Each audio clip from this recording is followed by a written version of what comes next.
I'm still shaking. 20 minutes ago, 2 officers showed up at my door and said, "Plain as day, you're under arrest." My stomach dropped. Arrested for what? I asked, backing away with my hands trembling. Sandra appeared like she always does, my wife, the woman who unwinds with baking shows and pajamas. But there was something different in her face. She looked at the badges, stepped forward, and said in a voice I'd never heard from her before, "Gentlemen, step back from my husband." One officer grabbed my arm. Sandra moved toward him. Everything blurred. Thuds, shouts, then a silence so loud it felt wrong. When I looked up, the woman in our doorway wasn't the one I thought I'd married. The deck had been perfect. $8,000 of cedar built to HOA specs. I surprised Sandra for our 12th anniversary. I hired Michael Carter, the contractor everyone in Maple Ridge swore by, and watched him spend 3 weeks turning our yard into something I thought we'd enjoy forever. That Friday she came home, dropped her briefcase, and just stared. "Josh," she whispered as she stepped barefoot onto the smooth planks, "this is really something." The neighbors came over that weekend. Patricia Wilson brought potato salad.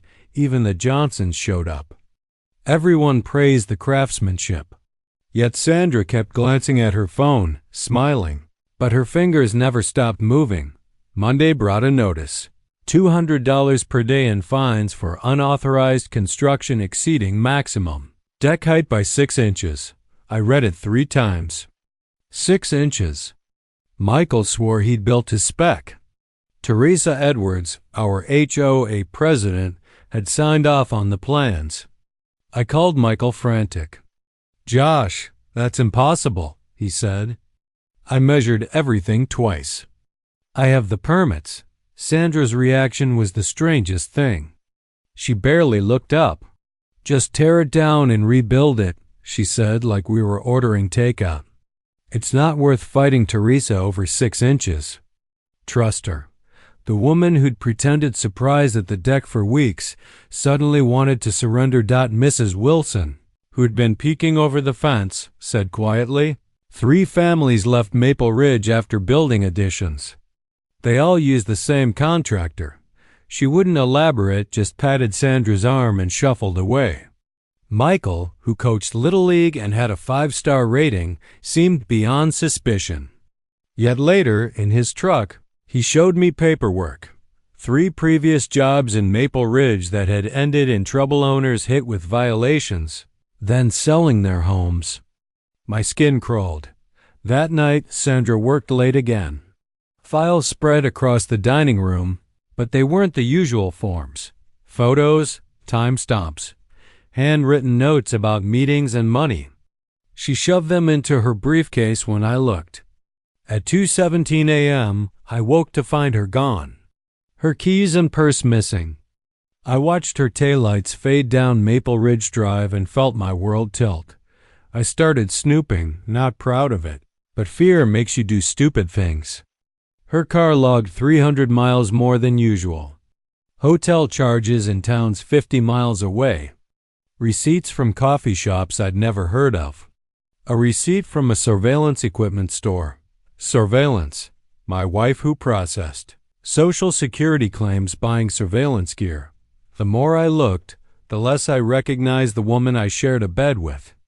The late nights, the furtive calls. The way she flinched when I came into a room, it all fit a pattern I'd been too polite to admit. I sat in the garage surrounded by evidence of a life that suddenly felt like someone else's and tried to make sense of it. What if I'd been wrong? What if Teresa's violation, Michael's paperwork, Mrs. Wilson's warning, what if it all tied back to whatever Sandra was hiding? Worse, what if she wasn't just caught up in it, but working with them? I followed her at 2 a.m., feeling ridiculous and desperate. She slipped out in the dark, headlights off until she left the neighborhood. I tailed her 3 cars back, heart pounding. She pulled into a deserted industrial lot on Route 7 and waited. 10 minutes later, a gray-haired man in an expensive suit pulled up. They spoke with windows down for 5 minutes. Then a younger woman came, crying. Through binoculars, I watched Sandra hand her tissues, stab notes into a leather notebook, and then peel away in different directions. Not an affair, not what I expected, but not the life of a civil servant either. By morning, Sandra was herself again. Coffee, makeup, the same practiced smile. Sleep well? She asked, not meeting my eyes. Fine, I lied. She slipped out before I could press her. 30 seconds later, Michael texted, "Can I stop by?" Important. He arrived like someone haunted. "I got an email from your wife last night," he said, phone out. The sender looked official, s.roberts@something.gov. The message read, "Proceed with original specs. Standard bonus applies upon violation notice." TR, my blood ran cold. TIR, are Teresa Richards? No, Teresa Edwards. Michael showed me more. Emails with slight variations of Sandra's name tied to his previous jobs. Every one of those 3 troubled properties had a similar message and the same payoff, $500 per job. He thought it was legit quality control. I felt like someone had punched a hole through everything I thought I knew. Teresa invited me over for coffee that afternoon, neighborly, she said. Her house was immaculate. She told a practice story about losing her husband in a construction accident, eyes glistening at just the right moments. Her voice cracked with grief as she warned me about safety and those 6 inches. I almost believed her. Almost until I noticed the tiny diamonds in her manicure and the $70 a pound coffee tin on her counter. That wasn't widow on fixed income behavior. Back home I found something worse. A private bank account in Sandra's name receiving deposits, $3,500. Every 2 weeks from DMK Legal Services. Half a year of deposits added up to $72,000. Tax-free, secret. Next to the statement, a burner phone and notes encoded text, surveillance confirms pattern. Proceed to phase 2. My wife had a private account. My wife had a burner. My wife had receipts from surveillance shops. When she walked in and froze at the look on my face, she offered an excuse. Client emergency. Might be late. I installed a tiny hidden camera that night no one else would know. The footage showed Sandra dressed all in black, loading gear, a pro camera with a long lens, laptops, multiple phones, and a heavy backpack. Later she'd come home at lunch, the one time she'd been home, photographing our deck from every angle, measuring it with a laser, taking notes like it was professional documentation. She even climbed on the roof for overhead shots. Midnight brought one more call from Michael. "Teresa's not who she says," he stammered. "I can't find any record of a husband dying. No obituary, no accident report. I checked insurance. Nothing. Pieces slid into place. Ugly and precise." I watched the live feed from the hidden camera and tried to breathe. My house felt like a stage set, and I was the last one to know my lines. My wife was somewhere out there, working with people I couldn't trust. The question tore through me. When did my life turn into this nightmare? I followed her to the Sunset Motel on Highway 9, a place you only end up at by mistake. Room 218 at 1 a.m., curtains twitching. I saw 2 figures inside. Sandra and a middle-aged woman sat on the bed, talking in low, urgent voices. The scene felt scripted, and I felt like an intruder in the act. The woman was in tears, her face buried in her hands. Sandra sat beside her, scribbling notes, pausing now and then to hold up her phone. Each time, the woman nodded quickly, as if confirming some painful truth. After nearly 40 minutes, the 2 embraced, a long, heavy hug that carried too much weight to be casual. Sandra finally walked out, leaving the woman sitting on the edge of the bed, staring blankly at the wall. I knocked softly on her door. When she opened it, her eyes were red, suspicion burning in them. "Who are you?" she demanded. Josh Roberts. I'm Sandra's, but she slammed the door before I could finish. Through the thin walls and trees, I heard her sobs grow louder. Later, at a diner, Michael spread papers across the table like a magician revealing a trick. Josh, your wife is playing both sides, he said firmly. She sets up the violation through me. I pocket a cut, but then she turns around and counsels the victims. She tells them to fight, drags them into lawsuits, while Teresa pressures them to sell. It's genius. She profits from both the scam and the resistance. He slid bank statements toward me. One line showed payments going to Sandra under DMK Legal Services. Another showed his own money being pulled out by the same entity. It's a shell company, Michael said. Your wife, Teresa. Maybe even others. This isn't just HOA drama, Josh. This is organized crime. I wanted to defend Sandra, but the evidence spoke louder than my loyalty. That night, I searched her car. What I found stopped my breath cold. 6 business cards. 6 identities. 6 different names, all with Sandra's face. Sarah Rollins, insurance investigator. S.R. Thompson, property assessor. Sandra Roberts, legal consultant. Each card was real, used, worn. She had built entire lives under different masks. Who was this woman I'd married? Sandra Roberts, my quiet wife who hated cilantro and loved true crime podcasts, or a chameleon who could be anyone at any moment? When she came home, I threw the cards onto the table. Who are you? I demanded. Her face shifted. Shock, anger, something unreadable. You went through my car? She snapped. No denial. No explanation. Just fury at being caught. You've been lying for months, I shouted. Fake names, secret meetings, hidden payments. What am I supposed to believe? Her jaw tightened. You're supposed to trust me. 12 years of marriage, and this is what you do. Break into my car? I laughed bitterly. Trust? Sandra, this looks like a scam. Her eyes flashed, but instead of answering, she grabbed her keys. I need space, she hissed, pointing at me like I was the problem. An hour later, Teresa appeared at my door. Her smile was too sweet, too rehearsed. I heard shouting. Everything okay? I nearly spilled at all the motel meetings, the secret identities. But her eyes gave her away. She was enjoying this. Too eager. Too satisfied. We're fine, I muttered. She lingered, then showed me her phone. I didn't want to show you this, Josh, but as a friend. On the screen were screenshots, texts between Sandra and Teresa.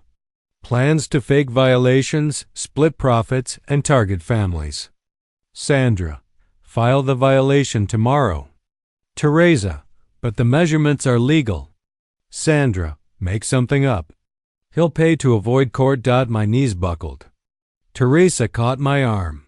She's been blackmailing me, Josh, threatening to expose my husband's accident as fraud. I had no choice.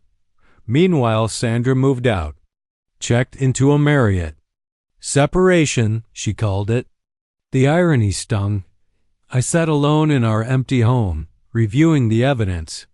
Hidden footage, bank statements, motel meetings. Everything pointed toward guilt. Michael's theory made sense. And yet, the way Sandra comforted that crying woman, it had felt real. Unless that, too, was a performance. I was ready to call my lawyer when an encrypted file appeared on my laptop. Inside was a massive folder: Edwards real estate fraud investigation. Video testimonies from 6 families. Property transfers. Records stretching back 18 months. And photos of Teresa, not the grieving widow, but smiling at closings, buying rental homes, celebrating wealth. The final file was audio. This is victim 4, a shaky voice said. Sandra Roberts helped us understand. Teresa Edwards forced us out with fake violations. Michael Carter, the contractor, worked with her. They made $70,000 off our home. Another voice followed. We lost everything.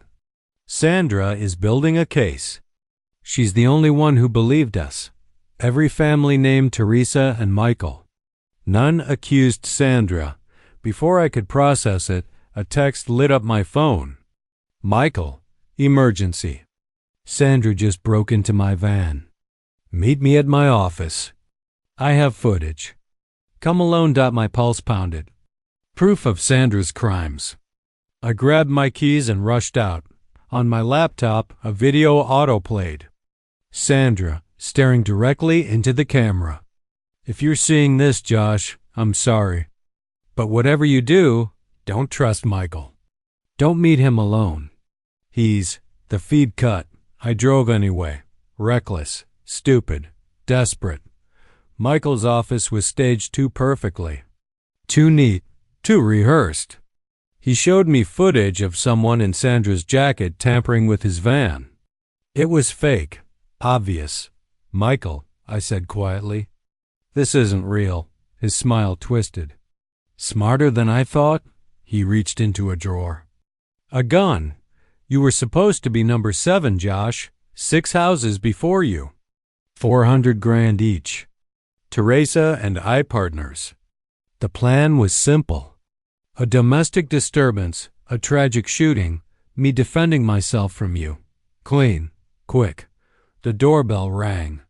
Heavy footsteps shook the floor. Police, or someone else. Michael's hand shook.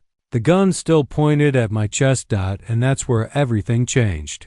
The pounding on the door was sharp and commanding. Police, open up. Michael's eyes widened. This wasn't part of his plan. The real officers weren't supposed to show until after the shooting. He had called them himself after it was over. Another heavy knock rattled the frame. Open the door. Michael waved the gun toward me. Tell them everything's fine. One wrong word, and... He didn't need to finish the threat. I peered through the peephole. 2 men in full uniforms. But something was off. The badges looked too shiny, too new. Not real cops, fakes. Then I heard her voice. Sandra's, cold. Official. We have a warrant for Joshua Roberts. Arrest warrant for HOA violations and threatening behavior toward HOA officials. My stomach turned. This was madness. I yanked the door open. These are fake cops. Michael is, but the 2 men shoved past me. Michael slipped his gun back into the desk drawer like nothing had happened. Subject is delusional, he told them calmly. Use force if necessary. The taller one, Tony, according to his badge, grabbed for me. That's when Sandra stepped in from behind them. Not in uniform, not official. Just my wife in a robe over her clothes, looking furious. Gentlemen, she said quietly, you're committing felony fraud. Step aside. Rick, the shorter one, laughed. Tony made the mistake of grabbing her arm. It took 3 seconds. A twist, a duck, and Tony was face first on the porch, his fake badge bouncing across the wood. Rick bolted down the street like his life depended on it. Michael lunged for the drawer, but Sandra was faster. One kick slammed it shut on his fingers. All recorded, she announced, pointing to her phone mounted on the railing. Including you pulling a gun on my husband. Car doors slammed outside. This time, real squad cars. 3 of them, lights flashing. And from the middle sedan, a man in a tailored suit stepped out. David Walker. Inside, he introduced himself calmly. I'm the attorney representing 6 families defrauded by Teresa Edwards and Michael Carter. And Sandra has been my investigator for the past 4 months. I froze. Investigator? David nodded, handing me his credentials. Licensed. The best in real estate fraud cases. I turned to Sandra, who was across the room, giving her statement to an officer like she'd done it 100 times. David explained the scheme. Teresa targeted corner properties the most profitable. Michael fabricated violations with his contractor access. Families were pressured to sell cheap, and Teresa flipped the homes for profit. Sandra had documented everything: my deck, the hidden cameras, the late-night meetings. Even the crying woman at the motel, she wasn't part of a con.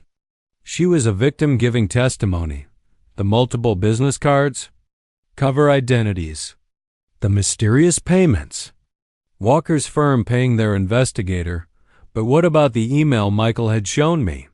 The one from Sandra telling him to file fake violations? Forged, David said firmly. Sent by Teresa, spoofed to look like Sandra. Classic misdirection. Sandra finally entered the room, exhaustion in her eyes. "Can I talk to Josh?" she asked. Everyone else filed out. "You made me the bait," I said bitterly. 4 months you let me believe you were cheating. Let me doubt everything we built just to catch Teresa. Sandra sank into a chair. I wanted to tell you every single day. But Josh, in these cases, people die. Victims vanish. I couldn't risk it. You didn't trust me, I shot back. She stared at me. You put cameras in our house. You went through my files. You thought I was a criminal, and you lied every night. I yelled. Secret phones, disguises, payments. What was I supposed to think? Silence hung between us, heavier than anything. I was protecting you, she whispered. I was trying to trust you, I countered. Neither of us had the high ground. Outside, Michael was shoved into a squad car. Teresa was being arrested at her house, caught with a suitcase of cash. The 2 fake cops were already cracking under questioning.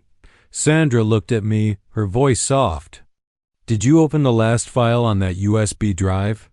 The full video? I shook my head. She pulled up her phone. On screen. Her face filled the frame. Urgent. Scared. If you're seeing this, Josh, I'm sorry. Don't trust Michael. Don't meet him alone. He's dangerous, desperate. If he suspects you know too much, she checked her watch. I'm heading to his office now. If I'm right, it's a trap. If I'm wrong, I owe him an apology. Either way, be careful. I love you, Josh. I should have said that more. I love you. The timestamp proved she recorded it before Michael sent that fake emergency text. She had known all along. How did you know about the fake cops? I asked quietly. Sandra gave a tired smile. Because I planted the idea. I told Teresa about them, made her think they were special security I'd hired to scare you. She took the bait and hired the same guys. I let her expose herself. It all clicked. The deck, the reviews, Michael, Teresa, it had all been bait. And me? I had been bait too. I swallowed. Was any of it real, Sandra? The anniversary surprise? The happiness? Us? Her eyes welled with tears. All of it was real. Everything except the lies. But which moments were which? I wasn't sure anymore. David reappeared at the door. Sandra, we need your statement downtown. Josh, you too. You're both witnesses now. We walked to separate cars, her with David, me with a detective.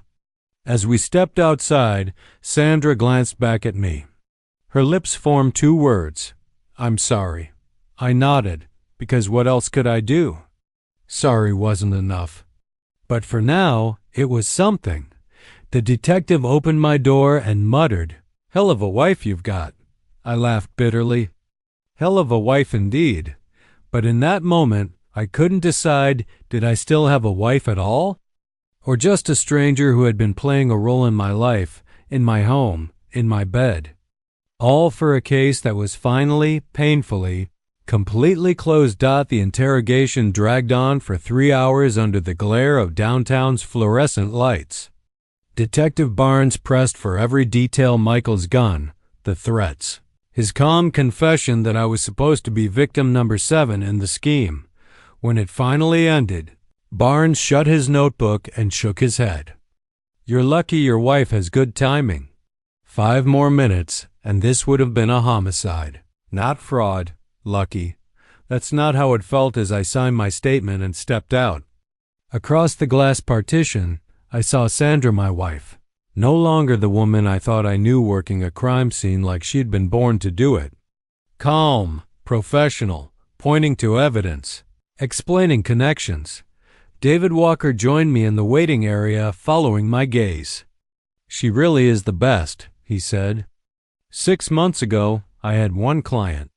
Now 12 families are lined up because of her work. I swallowed hard. All this time, while I doubted her, she had been dismantling a criminal network. But the fake cops still haunted me. Who were they really? I asked.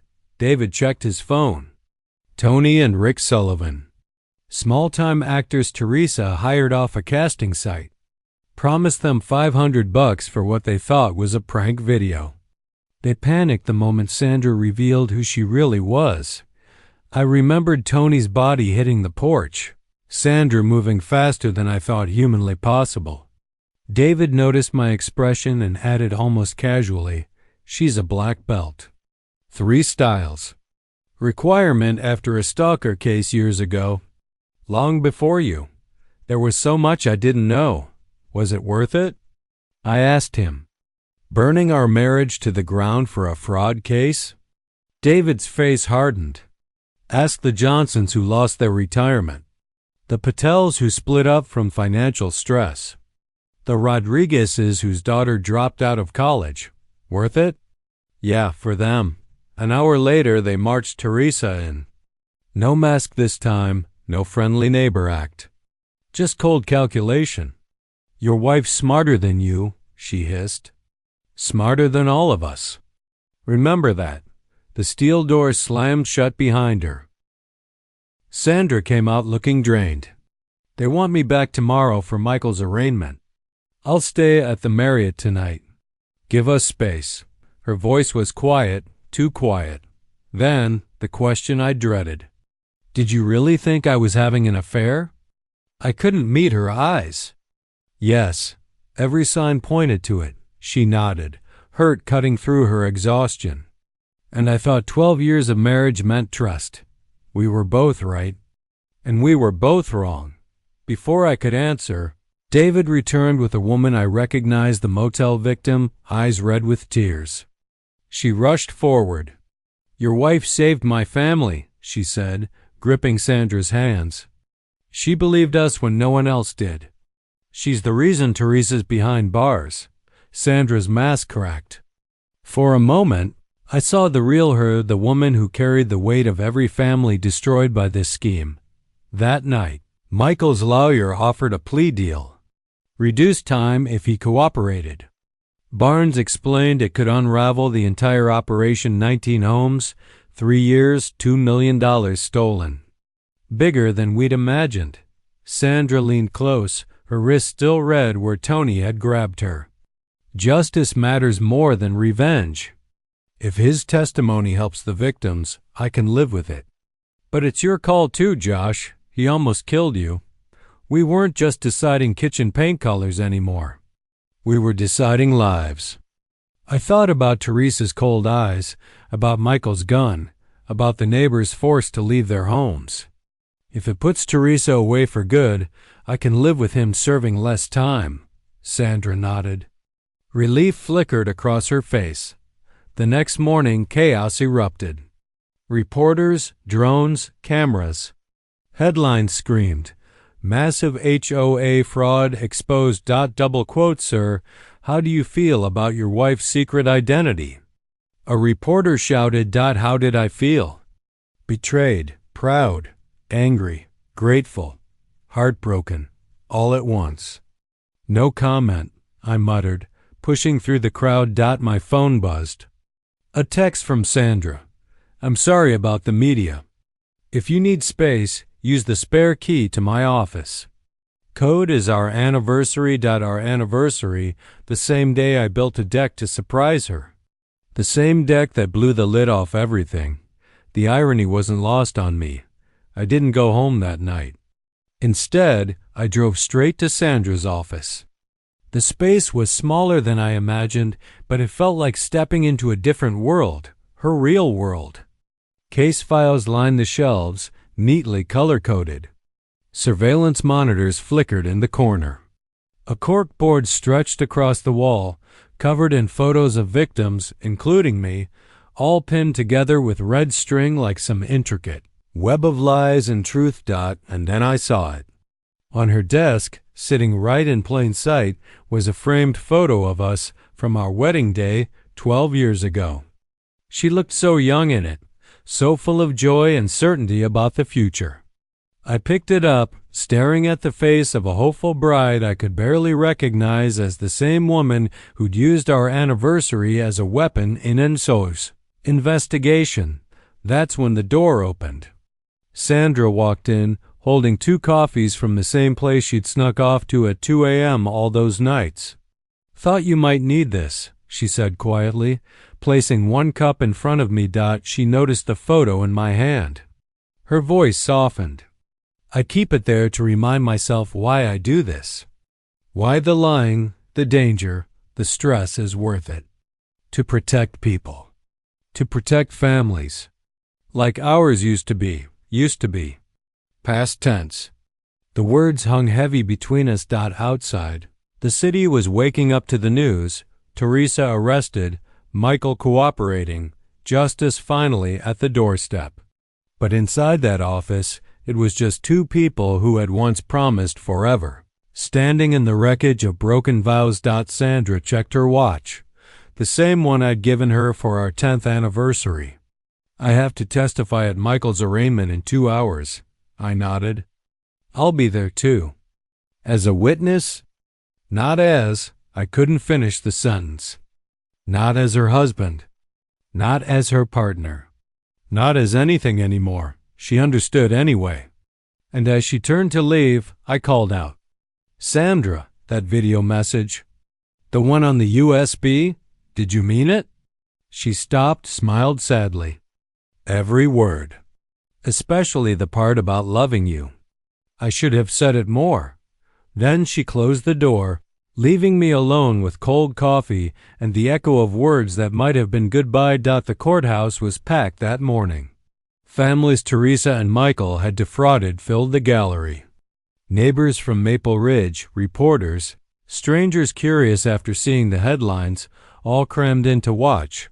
I sat in the 3rd row. Close enough to see everything, far enough to keep some kind of distance. Sandra sat at the prosecutor's table, transformed. No longer my wife in jeans and messy hair, but a sharp professional in a navy suit, credentials gleaming. Every inch the investigator who had brought down a criminal empire. Teresa's lawyer stood first, some slick corporate, shark, claiming entrapment. My client was manipulated by a private investigator who embedded herself in the community and tricked innocent people into crime. The prosecutor shot back instantly. "Innocent? Your client hired actors to impersonate police officers, held families at gunpoint, and threatened murder. Which part of that sounds innocent to you?" Then Michael entered, shackled in an orange jumpsuit. He looked nothing like the friendly neighbor who once coached Little League. His lawyer struck a deal, full cooperation for reduced charges. And when Michael spoke, the courtroom leaned in. He told everything. How Teresa had targeted families, always those struggling to hang on, always corner lots she could flip for profit. How he staged fake violations, code reports, anything to force people out. She called it making the neighborhood better, Michael testified. Better homeowners. Code for wealthier, whiter, more compliant with her vision. The stories that followed cut deeper than any testimony. One by one, the victims stood, their voices breaking. "Mrs. Rodriguez, we saved 15 years for that house. Then suddenly our garage was illegal, our deck unsafe, our fence non-compliant. We couldn't fight. We sold for $100,000 less. Teresa bought it 3 months later and flipped it for $200. That was our retirement. Our daughter's college, gone. 6 families told their stories. Broken marriages, medical bills unpaid, bankruptcies, lives shattered in the name of greed dressed as civic duty. And then Sandra took the stand. Her presence silenced the room. Calm, composed, precise. She laid out the evidence, the patterns, the fraud, the years of manipulation. But Teresa's lawyer went straight for the jugular. Isn't it true, Ms. Roberts, that you deceived even your own husband in this so-called investigation? That you orchestrated a false scenario, letting him believe you were unfaithful? Sandra's jaw tightened. I maintained cover to protect witnesses and evidence. Standard procedure. He pressed harder. How many families did you manipulate as bait? How many lives did you toy with? Her hands clenched, but her voice stayed steady. I didn't create crimes. I documented them. Teresa preyed on families for years. My work stopped her, not started her. The judge called a recess, but the damage was done. Whispers filled the hallway. And as I stood there, Mrs. Wilson, one of the neighbors, approached me. I tried to warn you, she said softly. Sandra saved this neighborhood. Don't forget that when you're angry about the lies. Easy for her to say. She hadn't watched her marriage unravel. Sentencing came quickly. 5 years in county jail for Teresa. Restitution of nearly $500,000. A permanent ban from ever touching HOA leadership again. You perverted the very idea of community, Judge Morrison said. You destroyed lives for profit. This court finds your actions reprehensible.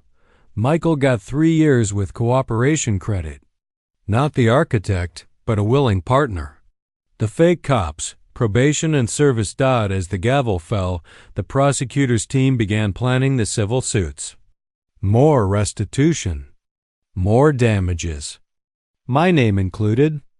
Compensation for my deck, for emotional distress. Money. As if that could fix what broke. Sandra found me afterward, armor cracked, eyes searching. Josh, can we talk?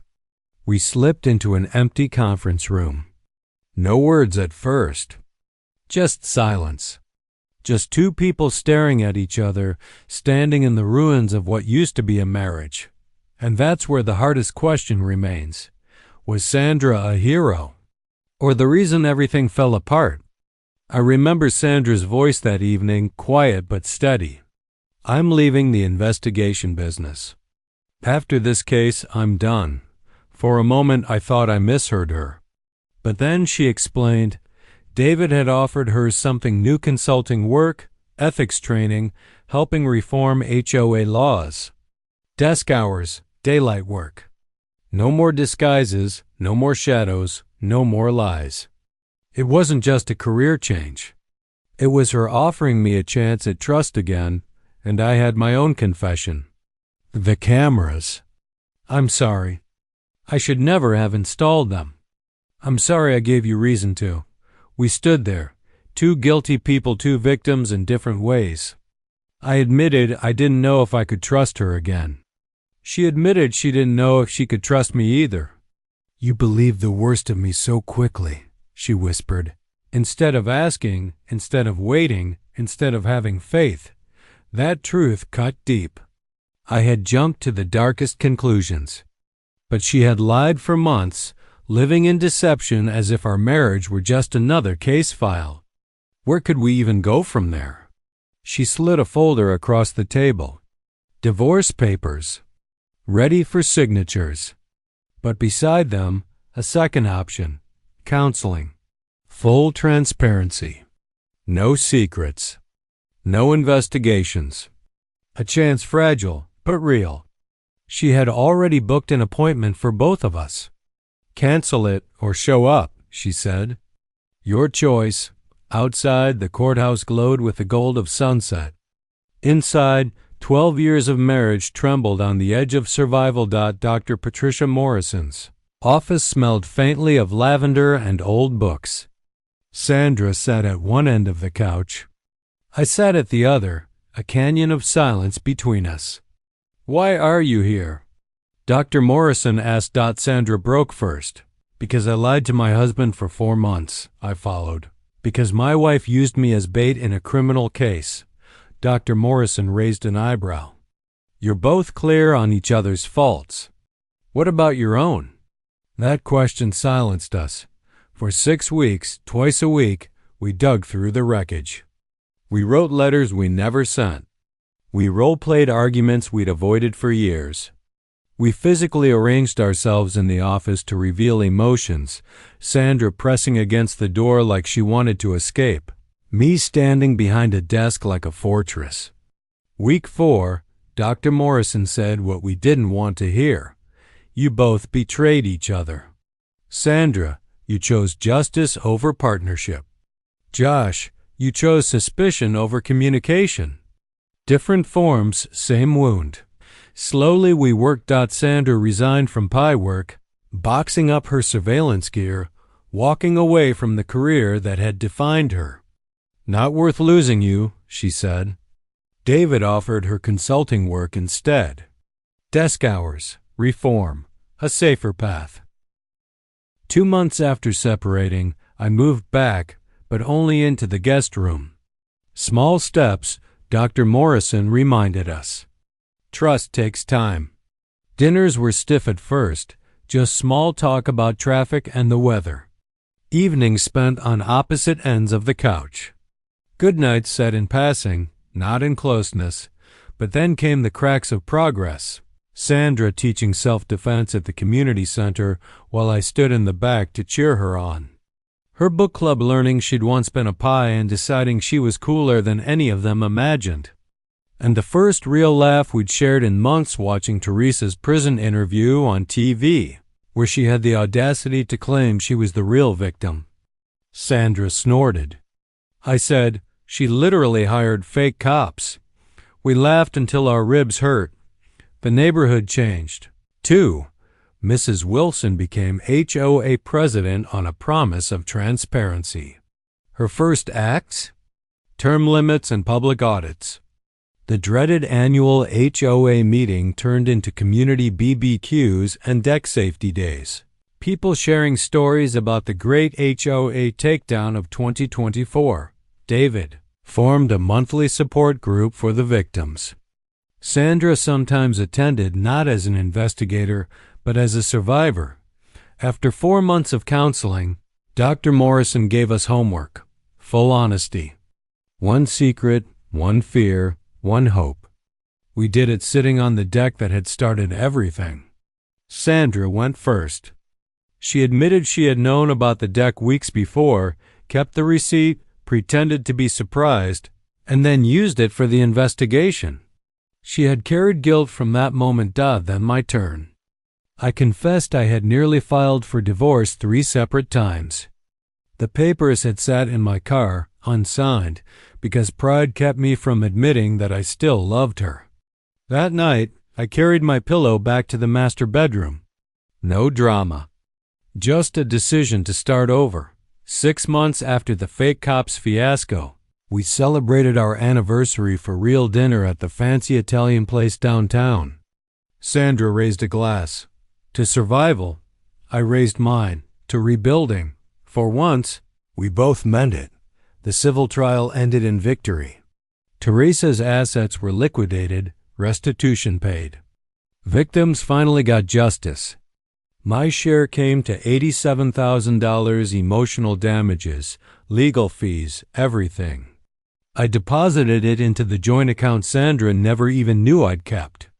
That was progress too, choosing us again, but we weren't magically perfect. She still scanned exits at every restaurant. I still felt anxiety if she came home late. Dr. Morrison had warned us, healing isn't linear. There will be bad days, triggers, setbacks. The goal isn't perfection. The goal is choosing each other. 1 year later, we hosted a neighborhood barbecue on that same deck. The Rodriguez family brought salsa. The Johnsons were reunited. The Patel's son was healthy again. Neighbors shouted for a speech. Sandra looked at me, and I nodded. She stood on the deck, the same deck that had once been the epicenter of lies and danger. A year ago, I thought justice and marriage were separate, she said. I was wrong. Real justice isn't just about punishing the guilty. It's about creating good from terrible, building community from chaos. That's what we've done together. The applause was real. The healing was real. That's when David Walker showed up with a folder. Inside were letters from every victim. Thank yous, family photos, updates on new homes and fresh starts. You gave them hope when they had none, David told Sandra.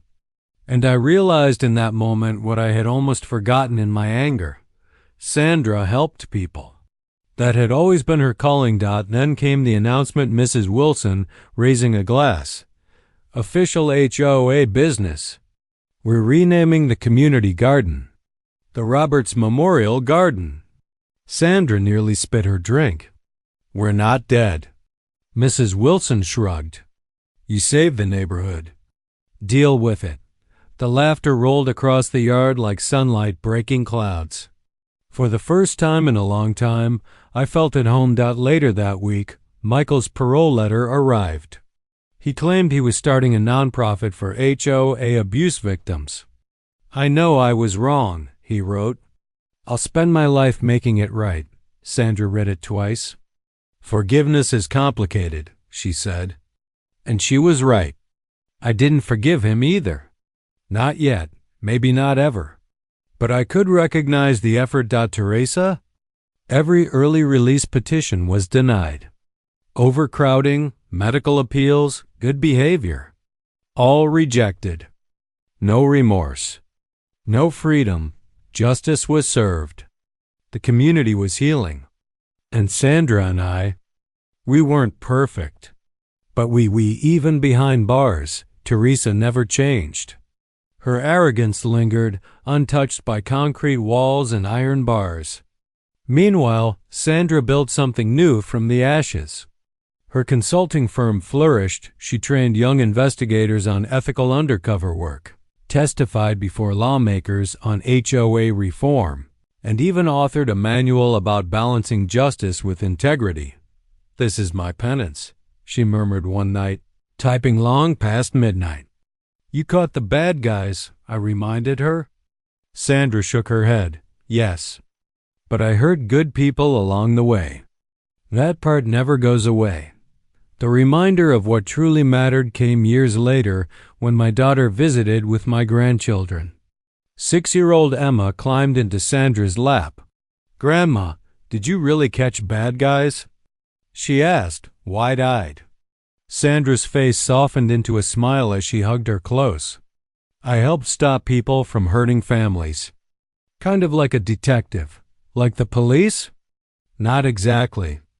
A private detective. Different, but similar. Emma beamed. Cool. I want to be a detective too, my daughter groaned. Perfect. Now she started wiring her dollhouse with fake cameras. We laughed together. And in that moment, I realized Sandra's work, despite all the pain, had sown hope in a new generation. Then one day David called with an update. Another HOA fraud case, different state, same scheme. They wanted Sandra on it specifically. For a split second, I saw the excitement in her eyes, then it faded. I'm retired, she said firmly. But I can recommend someone who won't sacrifice their marriage. After she hung up, she sighed. Did I just turn down 50 grand? No, I said. You turned down 50,000 fights about trust, she smiled, nodding. Worth it. We learned to live differently after that. Sandra told me about odd phone calls the moment they happened. I asked questions instead of assuming the worst. It wasn't perfect, old wounds still ached, but we were trying. At 18 months, a developer offered $2 million for our block. Luxury condos, they promised. We called a neighborhood meeting. Mrs. Wilson presided with Teresa's old gavel. All in favor of telling them exactly where to stick it? She asked. Every hand shot up. Unanimous. We celebrated with pizza and beer on our deck, grandchildren running with the neighbor kids. Sandra leaned over. Think we'll ever tell Emma the whole truth? About the fake cops, the investigation, U.S. nearly falling apart? Maybe when she's older, I said. For now, let her believe Grandma's just a cool detective. Sandra smirked. I was cool though, right? That wrist lock I used on Tony? Totally cool. Scary cool. Hot cool. Her laugh carried over the backyard, blending with the sound of second chances. The sun dipped low over Maple Ridge, painting the neighborhood gold, the same light as the day I built this deck. The day everything changed. Or maybe nothing changed at all. Maybe it only revealed what was always here, a community worth protecting, a marriage worth saving, justice worth fighting for. Sandra's phone buzzed again. Another case. She silenced it with a single swipe. Not worth it, she whispered, threading her fingers through mine. Never was. And there we sat on that infamous deck, surrounded by neighbors we had saved and neighbors who had saved us in return. Teresa was locked away. Michael was rebuilding. The victims were healing. The neighborhood was thriving. And we were still here. Still married. Still choosing each other day after day, despite everything that tried to tear us apart.